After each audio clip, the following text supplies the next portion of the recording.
राज्यसभा सांसद प्रदीप वर्मा ने आज जामताड़ा में प्रेस कॉन्फ्रेंस कर सांसद खेल महोत्सव का ऐलान किया है। कार्यक्रम 21 सितंबर से शुरू होकर 25 दिसंबर तक कई चरणों में चलेगा।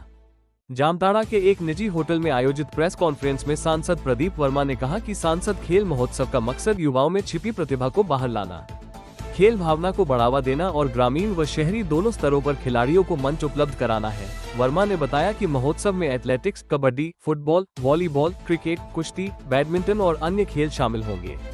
आयोजन अलग अलग चरणों में होगा ताकि हर ब्लॉक और गांव के खिलाड़ी भाग ले सकें। करते थे, लेकिन इस बार पूरे देश भर में एक साथ 21 सितंबर से 25 दिसंबर तक सभी संसदीय क्षेत्रों में सांसद खेल महोत्सव का आयोजन हो रहा है। दुमका में चूंकि हमारे पास इस समय सांसद नहीं है, तो राज्यसभा सांसद के नाते सरोज जी ने बताया ये जिम्मा संयोजन का, सपोर्ट करने का यहाँ के खिलाड़ियों को मुझे राज्यसभा सांसद होने के नाते दिया गया है। दुमका में सांसद खेल महोत्सव में कुल 10 खेल चुने गए हैं, जिसमें फुटबॉल है,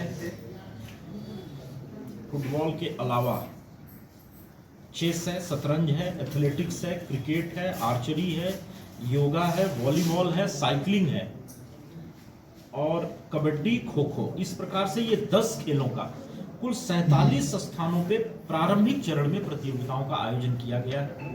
इनके डेट और इनका स्थान ये सारा तय हो गया है और खिलाड़ियों का रजिस्ट्रेशन भी प्रारंभ हो गया। एक भव्य आयोजन हो, इसकी पूरी योजना पार्टी ने, पार्टी के कार्यकर्ताओं ने और भारतीय जनता पार्टी के सभी नेताओं के संयोजन से बनी है। आने वाले पूरे समय में 21 सितंबर से 25 दिसंबर तक एक बहुत अच्छे से प्रोफेशनली मैनेज्ड टूर्नामेंट हमको देखने को मिलेंगे, जहां हमारे संसदीय क्षेत्र के युवाओं को अपनी प्रतिभा को निखारने का, अपनी प्रतिभा को संवारने का एक अवसर मिलेगा। और सबसे बड़ी बात है, नई खेल नीति के रूप में जो नया बिल पेश हुआ है संसद में, उसमें एक प्लेयर्स रिपोजिटरी पहली बार भारत ने बनाया है। ये रिपोजिटरी क्या होता है कि अब देश।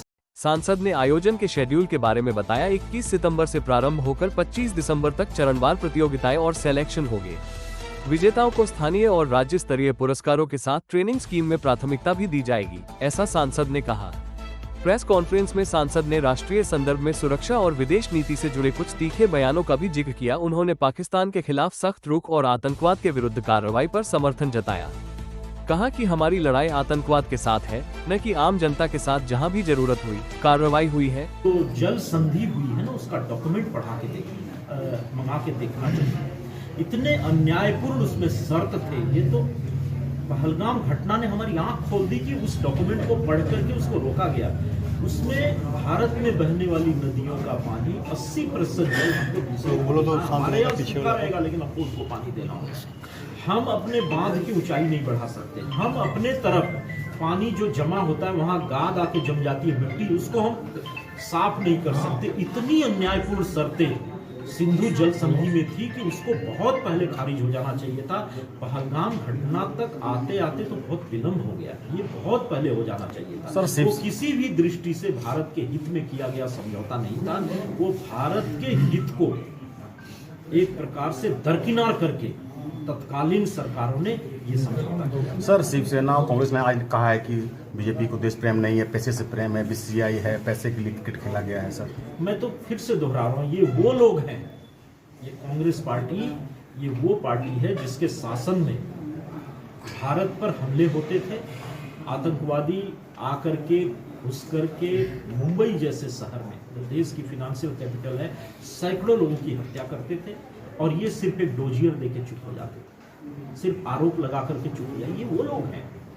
ये भारतीय जनता पार्टी के नेताओं को देश प्रेम सिखाएंगे। भारत ने पिछले आप 11 वर्षों का इतिहास देख लीजिए, जिस तरीके से हर घटना का भारत ने जवाब दिया है, जिस तरीके से भारत ने घुस करके मारना शुरू किया है, ये भारत को देश प्रेम सिखाएंगे। सर, आज सुप्रीम कोर्ट ने वक्फ बोर्ड को लेकर कई सांसद ने स्थानीय प्रशासन और युवा संगठनों से अपील की कि वह महोत्सव को सफल बनाने में सहयोग दें। मैदान, सुरक्षा और प्रशिक्षकों का इंतजाम करने का आग्रह किया गया। खेल महोत्सव से उम्मीद है कि स्थानीय